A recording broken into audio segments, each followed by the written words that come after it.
It's spring equinox, everyone. And that means our daytime and nighttime is equal now. This morning I woke up and I was like, it's spring, yeah. And I opened the windows and doors and very excited. And suddenly I was like, oh, it's so cold. So we are still in like a confusing phase where it is spring, there's new growth, but there's also remnants of winter. Let's get started for today. I am Monica Vegalam. I am a life and leadership coach. And today we have something exciting for you. We are going to do a coaching session breakdown. So, the topic I want to cover today is why you need to remove how from your thinking. I want to show this in a coaching session because just talking about the concept sits a little bit differently than seeing played out with someone. And that is why I had posted a couple of weeks ago about wanting to coach people for this podcast. And our special guest, Bruno, said, yes, we had a session and now we are going to go over that and see how this particular concept applies. So the idea here is that if you are a logical, analytical person, which most knowledge workers are, when we think about something that we want in life and something we are going towards, we often get lost in the how without even knowing where we are trying to get to. Our brain tries to keep us in the comfort zone by getting us spiraling inside the how. Okay, but if I want to leave the earth, if I want to go into space, then how do I do it? Probably I need rocket flying lessons. That's me. I am the person who will sign up for rocket flying lessons before anything. All of that is fine and good. Thinking about the how is important. But if, let's say, I am only clear about, hey, I'm leaving the earth, but if somebody asks me, where are you actually going? I would be like, I guess I'll figure it out. Or I guess, I have a general sense of going into the space and exploring planets. Okay, great.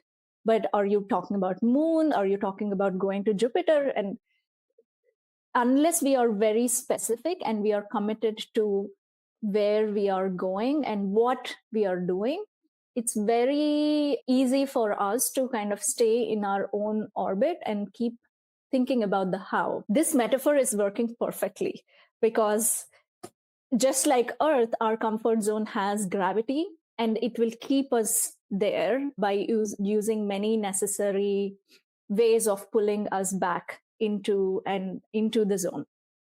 So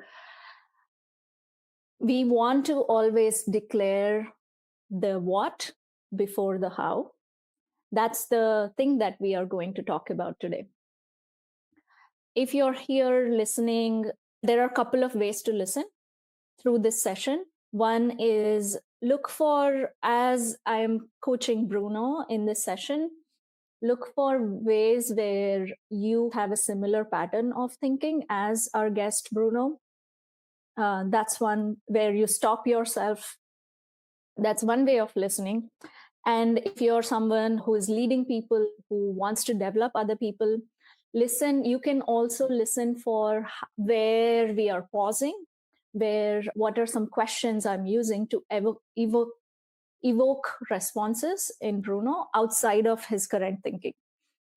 So that's something to watch out for. And I'll keep pointing to places when that happens. Talked about you wanting to do more writing in your life. And you said over the weekend you were a little excited. You set some things up. Now, let's say in this session, we could shift anything for you regarding your writing or anything else. What do you want to shift? Do you mean by shift? If it's an obstacle, it just disappears magically? Yes, I have that power. Right. So just getting right off the bat, Bruno and I already met and we talked about what his goal was, and he told me that he wanted to publish more of his writing. So that's how I opened the session. And as I asked the question, okay, if we were to shift anything, what do you want? Like, we want to almost like imagine that without knowing the how, we can do anything we want. And that's the part that is magic. So I am nudging him to say, like, let's go magical here and see what it is that we actually want to do. I think the key hesitation I have is when I want to write about something, I will have two, three references, maybe three, five references sometimes that really helps me to see whether how did I came up with it, like my experience or things that I live that I have experienced myself. But those five references, they most of the time will capture exactly what I want to talk about. And so I ask myself why I just don't give the references to whoever I want to refer to, or if I want to share the knowledge. So why I would write myself if I have like this very good reference to pass. So the hesitation also comes from if I'm just summarizing how I am different than like powerful GenAI tools, which will do probably a very better job than myself in the summarization. And so I keep asking myself, what's the value that I add on top of those five references? I see the tension internally in my brain that, and I get this hesitation because, well, I don't see the value that I'm putting on top of them. And that's something that might be important to me to figure out how to shift out of this sort of state. So, like the hesitation to publish and the idea of what, or the question, like, what's the value I'm adding? Yeah. You can see here that Bruno is very thorough and logical in his thinking. So he has thought through like multiple different angles of, and he has thought through this problem already. I want to publish. There is this hesitation, and why publish? And he's able to recognize already that there are thoughts that are not helpful, but they're there anyway. He's a bit buying into them almost. And that is why the publishing is not happening. So he's describing it very clearly, the problem. And you can also see that he's a very, very thorough thinker. And most people, at least in the tech industry or people you might come across who are smart and brilliant, you will find similar thinking patterns in them. Their mind goes very fast. There is a problem, they will look at it from different angles, like, why not this? Why not that? Why not this? Bruno is, first of all, brilliant. And you can see how much he cares about this writing. And on my side, I am doing the work of seeing how this person is already capable, already resourceful, and already good inside.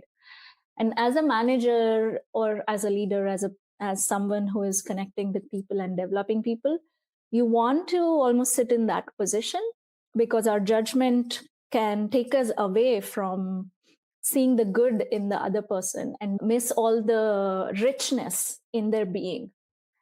And when we sit in, okay, this person is already all of these things, now how can I support them in the thing that they are bumping against? So that when we are in that pose, we call that the coach pose. When we are in that pose, it's people feel more connected and more, they open up a little more. Okay, let's go further here.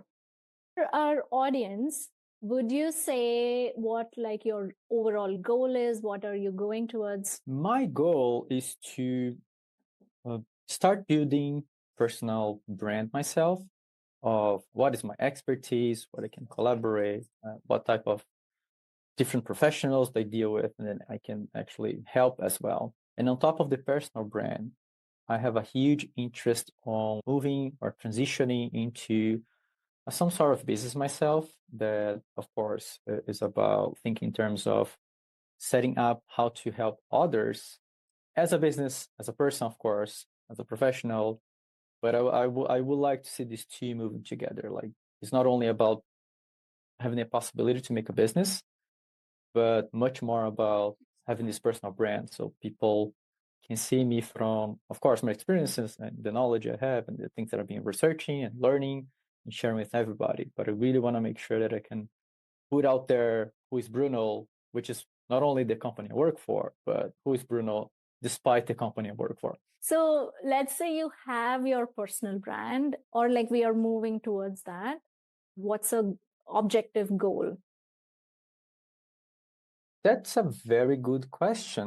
More recently, I've wanted to come up with a number just because of I'm so used to think about numbers, of course, not only as an engineer, but also in how most of, I would say, business decisions ask for it. So are we measuring them? How are we going to measure?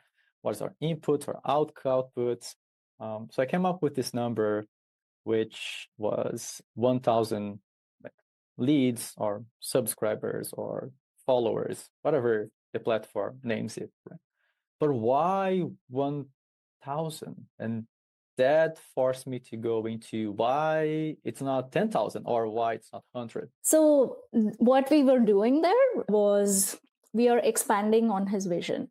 Okay, why write at all? Why go to the moon? Why leave Earth? This is the part that's super important in any conversation, because if there is a problem, we can get lost in solving the problem and get lost in the details of the how without completely knowing, okay, what's the grand vision and what is important about this. And so you saw me ask a question about why do this, something along those lines, I think. And Bruno thought about that also. And there was a little pause where we just got a peek outside of his current thinking and we got back into the things that he already has thought about. So he said 1,000 subscribers, and then you'll notice he questioned himself saying, why 1,000? Why not something else? So that's where you see the different angle, right? Because he said one part of him says, okay, I want 1,000 subscribers. And another part of him says, is questioning him, why that? And then there is the other part that will come in. This speaks to the brilliance. This speaks to the very high IQ and fast mind. So by trying to answer this, I was able to come up with something reasonable, I would say, which is to myself, 100 people or 200 in the 100 as an order of magnitude. That's something I experience inside my current professional as engineer and like number of people I have some access to. So that is the comfort zone right now, right? So 1,000 would be, yeah, it's initially the next level. And why not 10,000 is because I want to keep it real, that it's attainable in a sort of a time span, maybe in a year, maybe in like a few months. But I can see the end, right? I don't want to set up a light so far in the tunnel that it gets me 5 years to get there. I'm pretty sure I will be somewhere in the middle, questioning myself whether it was actually reasonable or not. So I want to make sure it's something I can reasonably achieve, and the 1,000 sounded about right. What we are also seeing here is that there's a sense of practicality. Okay, I don't want to dream too big, because what if that is not possible given the time? Or we don't know yet. There might be some thinking around that, like, let's be real, let's be practical. The thing about vision is that it's never possible right now. If we limit our dreams, there would never be people who would say, okay, let's put a man on the moon. The best thing about humans is that we can make up these big dreams about things that we want, even though we don't know if they are going to come true or not. And of course, like, a lot of things would be out of our control. But the idea here is to come up with a vision and own that vision and then take steps towards it. Our potential is never fully realized until we have a big vision that makes it feel like, yes, this is what I want, and this is what I'm going for, and this is what I'm going to work towards. So we are talking about predictable goal versus possible goal. Predictable goals, we set these goals based on how we know already that it can happen, and how we already know that I can achieve this, I can not achieve this, because I can have a clear map and clear path to it. When we work on predictable goals, there's not that much required of us. We can just do it. You can work harder, you can work faster, you can ask people. It can be done. But when people go into jobs and after a few years, they're like, I thought there would be so much here. Now it's just not aligning and I'm still bored and I don't know why. What's happening? That's because the job fell into the predictability rather than having a possible and a very aligned goal. Okay, let's go further and see what happens. Yeah, I think 100 is the easy one. And I don't mean to say, oh, 100 is easy, Bruno is saying it's easy. No, it's just like I had enough people to ask me if I had written versions of mentorship that I had before, that I provided before. And people would ask, hey, do you have a written version of what you just talked about? Or do you have a written version of how you think about this or about this mental model? Or the way that I see communication as a tool, or the way that I see certain parts of my work. And through the last 2 years, I would say, it's becoming more common that people also say, if you have something written, I would subscribe, or I would definitely be one of your followers if you have that, right? So I think the 100 add is me something... to the people. If you have something written, I'll definitely be a subscriber and follower. Sorry, go ahead. That's okay. I got excited. That's basically like hundreds would be, I think, comfortable to get to. And then thousands are really giving me some chills. Nice. Yeah, we want that because that means you're stepping out of comfort zone. Oh, yeah. Our goal together is we are getting Bruno from 100, like a sphere of influence of 100 people who read his writing, to 1,000 people. And we talked a little bit before this call where you said this would be on Substack. Let's say we magically shift this hesitation and this thought of what is the value I'm adding when there is all these references, then what would that enable for you towards this goal? You mean? So we are still in the visioning part because I'm not quite sure like why he's still doing this. What's the big meaning? What would it enable for him in his life?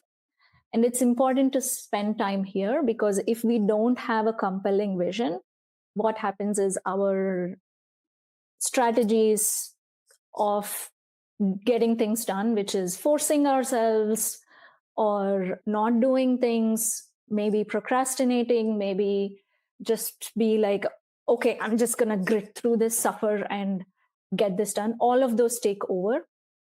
And then there's guilt, regret, and all of that spiraling that happens. So we want to be very, very clear about the vision that we are after.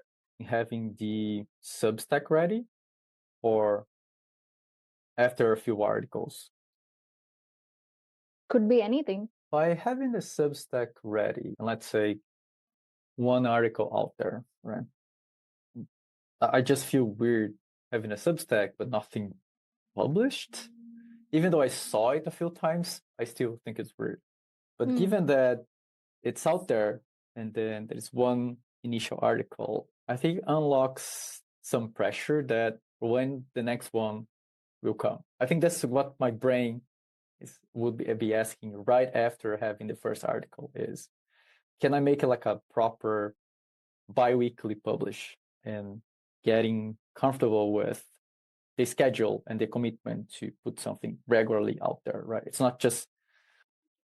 So what I'm noticing here, I asked him about, okay, if we'd really get this done magically, what would that enable for you? And he's describing the consequences of it. And I'm curious about that. Okay, what you didn't yet answer my question. What's happening right here?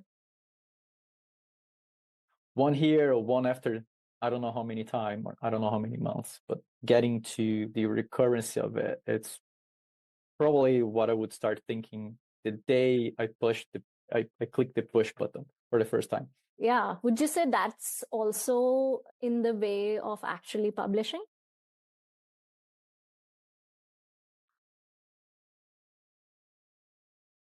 That's a good point. I don't think thought this way, that the fear of not making the recurrency just prevents me to hit the first click. Give it a thought right now in 10 seconds. I think it's not the main problem to hit the first one. It would be what comes with it after the first is out there. It's much more about the first, I would say, than trying to follow the proper schedule. Like just the first is out there, like it cannot get back. Even if you get back by, oh, they unpublished this, right? It was already out there for 1 hour. So what happens after with this information is out there for 1 hour? So it's little, not little necessarily, but this hesitation that it's in public and then it's out there. I'm understanding that it's not so much about the commitment to keep publishing or the recurrence of it, but more what happens after I hit publish. I heard that that's the bigger part of this. I think the recurrency is something that I am worried about. That will be after like a week. I think the first day, it's not the recurrence that I'll be worrying about. As in the first day, it would be being in public necessarily, and then having commentary, either haters or not, and being out there and seeing comments and seeing what comes out of it, right? Nobody wants to be, most of you and any of our members can refer to cases where things backfires, right? Would the first one backfire already? So I think that would be my first day worries. It's much more about being online for the first time. Let's say we remove this, right? There's like, so here we got to the core of the thing where he is really worried about, okay, if I publish, I'm going to get some sort of an attack or some like my act of publishing is going to backfire on me. And you can see that that is really on his mind, and that's what is probably preventing him from publishing. And I so relate, no shade to Bruno. We are all like that. We have a certain fear, and the fear has a voice, and it will say something and convince us about something.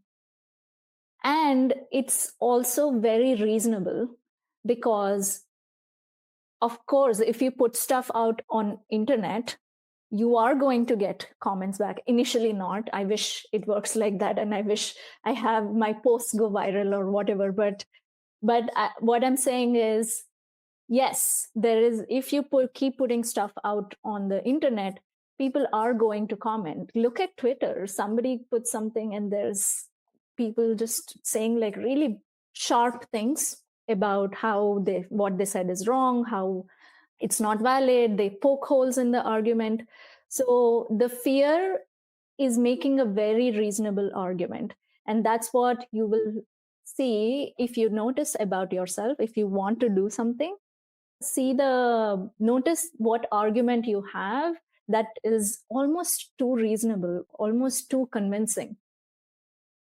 And here, Bruno is telling us that he's worried about this. And he's not so much worried about the recurrence of having a consistent publishing schedule. And it shows that he is someone who really cares about commitment. And he's very reliable. When he says, I'm going to do this thing, I will actually do it. And I'm sure when we look at other parts of his life, other people would describe him as a person of commitment. So then the dissonance here is like, okay, why am I not publishing then if I am able to commit? That's the thing we are curious about here. If you are someone leading other people, you want to see this dissonance. Okay, they are saying, like, the sense I get about this person is that they are very happy. They are a very joyful person. They make other people smile. And right now, they're telling me that the weather is making them sad. So what's the dissonance about? Because they can find happiness wherever they go. I'm pretty sure of that. I get that sense because I'm with them and I see them and they're describing this. So then we want to get curious about the gap. There is some, what's the value? Now, again, like I said, have a magic wand and we remove that by the end of this session. What would you do? Who would you be? What would happen? Write something or rewrite, I would say. I had come up before with some understanding. So you see, I'm not arguing with the reasonable stuff that we talked about. If I put something out on the internet, I'm going to get some backlash. I'm not solving that problem. I'm not engaging with it right now, because that's the part that would get into the how. Not that it's wrong, not at all. Not that Bruno is wrong to think about. Everybody is like that. And that's how our human system works. So we want to not engage with the argument until we get clear where is it that we are going towards. And you will find that when you talk to really smart people, you get lost in the, okay, but what about this? But I see a solution. Why are you not doing that? And, but what about this? What about that? What? So that, like, we can get very busy reasoning logically on different aspects of something. The thing to do is just identify, okay, I'm worried about this that is there. I'm going to name it. And when you're in conversation with somebody else, you're going to name it, acknowledge it, and then get clear on the what. Okay, what are we going for? Understanding of what will be a writing process. So I studied minimally about the art of writing for like public things. So I know more or less how I would say initial steps would be. So I wrote already something which I have like in my online docs, and I run the idea this first written version with the same standard. I wrote an outline, and so I had someone to give me some opinions, and then I wrote all the paragraphs. And so I had a friend who super engaged with the process. I call him at the end, you are definitely my editor now. So I got some people that engaged with the first one. So I feel that I know I could just rewrite it or just update it. It's been more than a year, I think, probably. I would say so from that first writing. But if I need to write something new, I would just contact them, my previous editor, and say, okay, we're going to give this a try again. Can you give me a little help, some help on this one? And just start out there, then get it written, I would say. So you'll rewrite, you'll contact this friend of yours whom you're forcing to be your editor. I get that. And what else? When you want to publish it? When I want to publish it? I don't want to say I don't know. Great. But I don't think it's quicker than like a 2 weeks span. The thing I did there was I celebrated the I don't know. That means that we are at the edge of our thinking right there. I don't know is a very sacred place, because especially for people who think a lot, who analyze a lot, when we get to I don't know, that means there is space for something else to arise that we haven't already explored. Mostly because of the first experience. When it's not the main job of anyone, it's a final within my free time. And you think about time zone differences, like my editor is like 6 hours ahead. So there is a sort of 24 hours each, sometimes 2 days to get some proper responses or have a little chat about what happened, even if it's just written chat. So it's not a priority necessarily to next day, next minute have an answer. So 2 weeks is sort of this lengthy process in some back and forth to have like something written, something revealed, some interactions over the comments until it gets like a proper shape. So you'll notice we got to the I don't know, and immediately we snapped back to what I already know. So I don't know, I'm going to say 2 weeks, and then explain why 2 weeks, what's happening, and why it is required. Probably. I'm assuming you're just going to default to some platform out there. We talked about Substack before. And then, you know what? I don't want the perfect platform. I just need one to get started. I can always move, right? Stuff if it's needed. Back to the assumption that would be somewhere between, like, I don't know, 2 weeks or 10 days, business days here and there, I would say. So I'm hearing you tell me when you can publish it. Instead of that, when do you want to publish it? Yeah, so this is the place where I'm like, okay, I hear the reasonableness of when you can publish, but what I'm actually interested in is when does he want to? What will serve him? What is the thing that he wants to do, regardless of how he thinks it will go or how he knows it to go, and how his mind has already made a map of what's possible and what's not possible. What I want is just not feasible. Let's say it's feasible. I would say a week. A week, okay. Yeah. So today, we are recording this on Monday. Yes. So what's a week from now? A week from now would be March the 9, right? 9, 10, 9. I will on video next Monday, you will have this article published. Very unlikely, but yeah, we can definitely give it a try. Okay. The distinctions I just made is because when we think about what I can do, it's based on how we already know to do it. And the other place I'm asking you to look is like, first decide what you want and then decide the how. Okay. Okay. I see.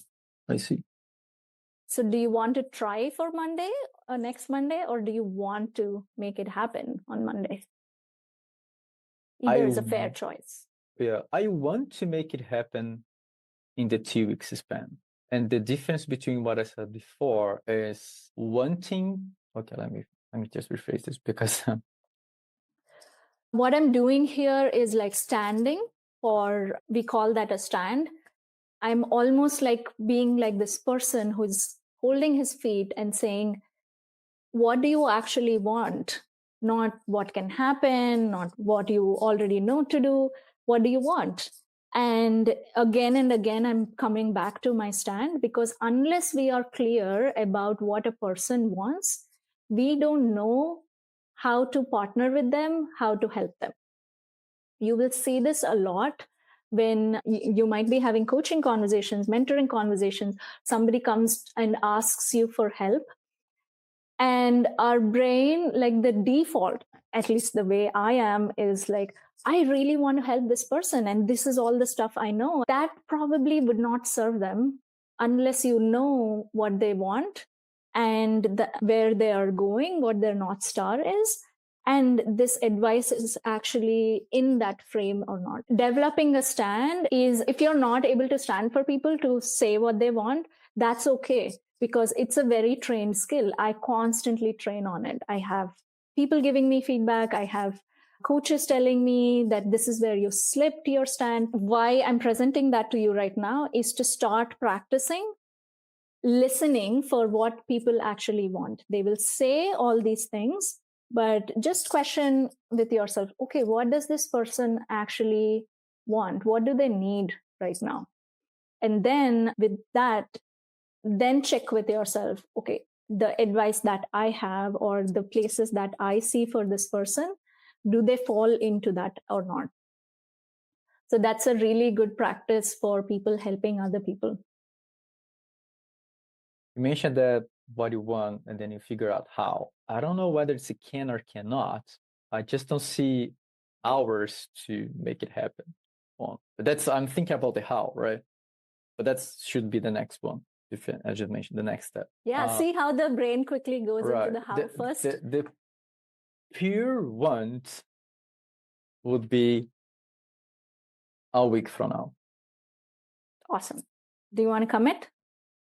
I don't think it's gonna happen again. Well, I have magic. We I have can magic. do. All right, let's say magic one. Okay. I want it on March 9, which is great. You said you have something written, and you have people helping you with edits. We know that there might be some hesitation. There might be, I don't want this article to backfire. Knowing all of that, what could get in the way of you actually hitting publish on Monday? Now we are talking about the actual problem. That's all there. We are not solving for the fear, because fear is going to be there when we go out of our comfort zone. And if we can spend a lot of time trying not to be afraid, the better way to go after the things you want is to not just solve for the fear, but develop your capacity so that you can hold fear and your desire and the things that you want at the same time. And when I say capacity, it's like this subtle nervous system capacity that I am feeling afraid right now. That's okay.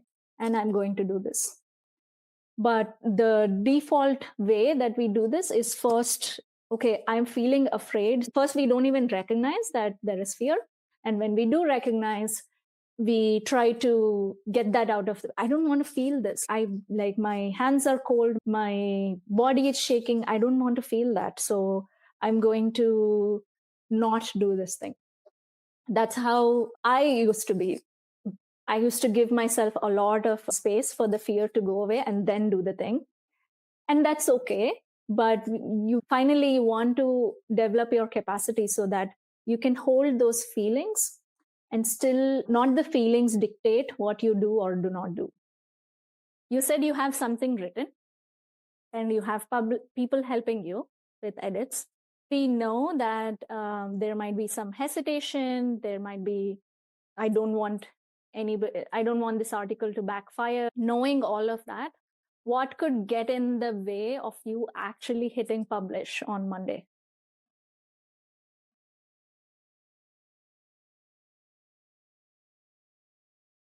if I have an editor to proper and readers that read it first and then tells this is off. And by this is not the entire article, sections of it. My first experience with that, again, even though it took a month, it was like a literally month long. I wrote maybe in 2 or 3 days. But then I learned the other side of the process when I'm not just saying, this is ready, go. I invited 3 people that I was not super close in a certain capacity to give it a read and provide me comments. And then this 4th person, which was my friend, who is my forced editor, that one actually took much more time. The process to collect these feedbacks and see they don't agree with this or this does not resonate with them, and then asking them why and clarifying questions. I would say it's just, if I would write it by myself, and maybe a fair thing is in a week to have it ready for this process to review back and forth. Well, because you're changing your want and asking something else. Exactly. Probably a possibility to just write it down and hit with no review at all to make That's it happen. an option. And I'm asking you, okay, I'll reflect back what I just, you said in the past, ask people for feedback. They give you certain feedback. And then from there to hitting publish, it takes time because you want to address those comments. Why does this part take so much time, addressing comments to hitting publish? It's the distinction between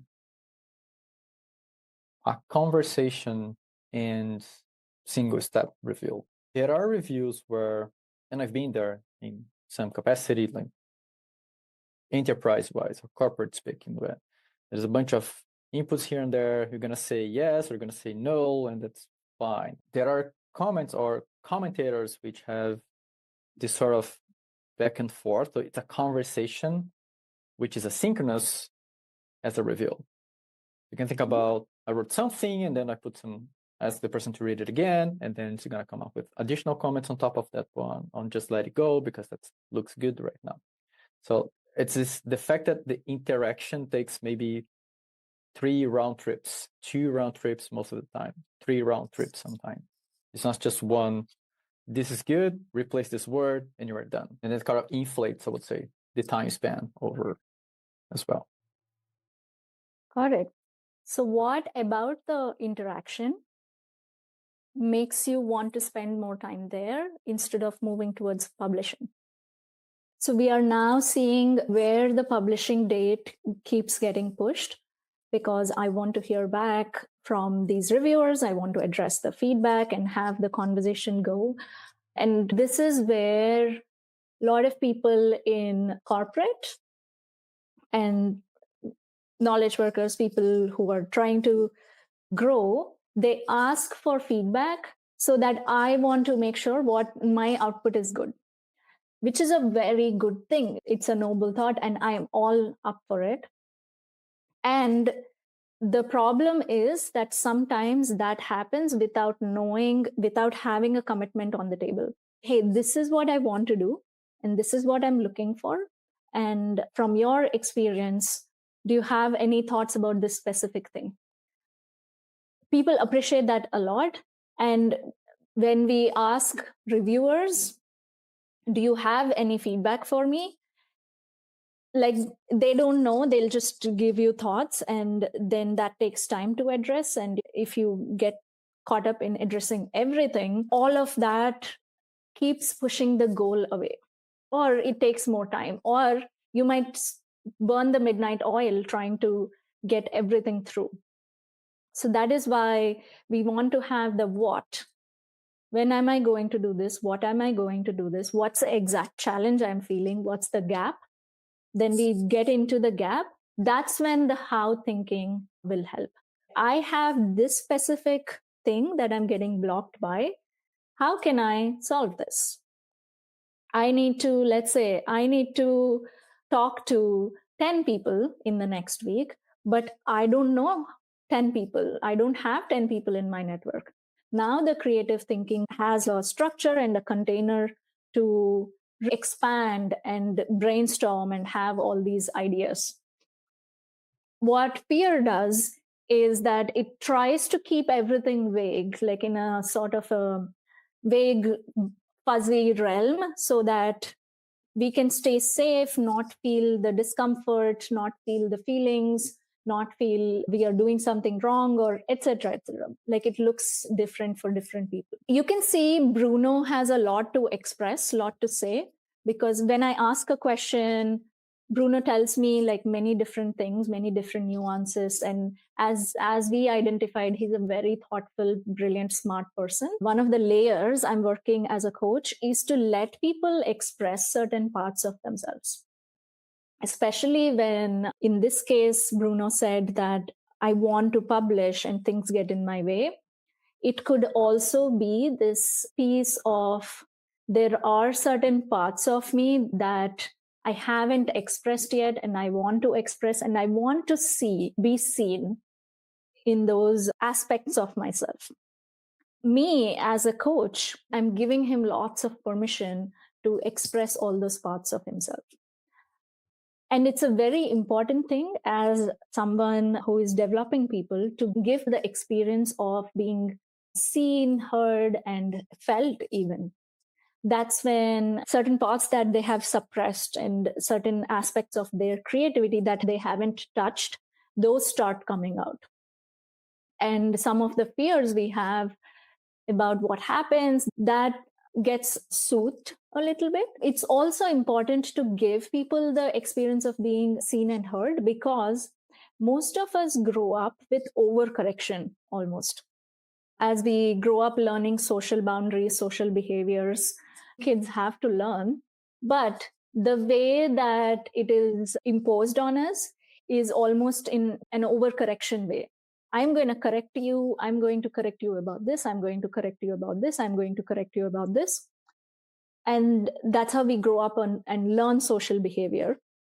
And what that does to certain parts of ourselves is like, Oh, this is not okay to express. Oh, it's not okay for me to make jokes. It's not okay for me to say the things that I'm actually thinking about. And then once we learn that as kids, we also train other people to correct us. And a lot of people, when they ask for feedback, that's what is going on. As leaders and coaches, and as people helping other people to grow, we don't want to be that person for them. We want to be the person who celebrates them as they are. And we want to be the person who champions them for their self expression, for the good in them. And once we have a certain container of this is what they're working on, this is what they need help with, that's when we come and give in feedback. I am noticing that might be a layer for us, like the work that Bruno and I'll be doing going forward, to keep some focus on, because he wants to be seen and I want to honor that desire. So, what happens a little later in this session is that we discover that there is this tension that Bruno is holding in terms of this is when I want to publish, and I want to make sure it's good and there is quality and it's actually useful for readers. And both are amazing things to think about, right? I have this desire and I want to make sure there is quality. And what's probably happening is that one of them wins. I will let go of when I publish so that I can make sure there is good quality. And I so relate. This was me on LinkedIn for many years. And then on the other side, what would happen is that I let go of the quality and just go and publish. So if we let go of either of them, there's probably going to be some effort, some regret. Like, I know I'm publishing this, but I quite don't like what I published. And that's okay to be in there. But I think ultimately where we are getting to is for Bruno to hold this tension together. Like, how do I publish and also ensure quality? And what are the bounds of this? What am I yes to in terms of holding this tension? I think going forward, that's where our work is going to be. And I'm watching for his energy in terms of, does this make him happy? What is the relationship that he has to this tension? Is he like, I can't do this, I don't know, I'm going to get help, I'm going to ask people, I'm going to spend a lot of time in this? I'm watching for all of those things as a coach. And it's not that I'm just like keeping all of this away from him, but also there's partnership in here in terms of presenting that to him and see what he is noticing about that. So, like, me being aware of where Bruno is at and what's happening there is not useful.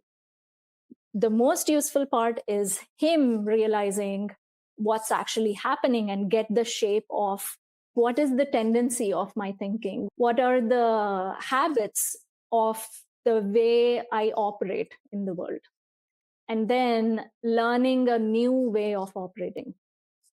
So here we learned in this session that we can often spend a lot of time in the how without exactly knowing and committing to the what. And Bruno is not alone in this. As I said, I am that way too. A lot of people are that way too. People with like fast minds who jump from one thing to the next thing, one angle to the next angle. And the breakthrough for them is for most people with fast minds, is more partnership, more being very specific, and more enjoying the heck out of the whole process, enjoying celebrating themselves and asking for support. Some people are good at this, some people are yet to learn how to ask for support. So those are all the places I foresee that we'll be working on. That's all I have for today. We'll be back. We are doing more coaching sessions. So you can follow along and see how the progression actually happens in a coaching relationship. If you're curious and wanting some more depth into how to develop other people. How do I go towards my dreams without getting lost in my own thinking? I want a different perspective. I want to work with someone. Reach out and we'll have a conversation.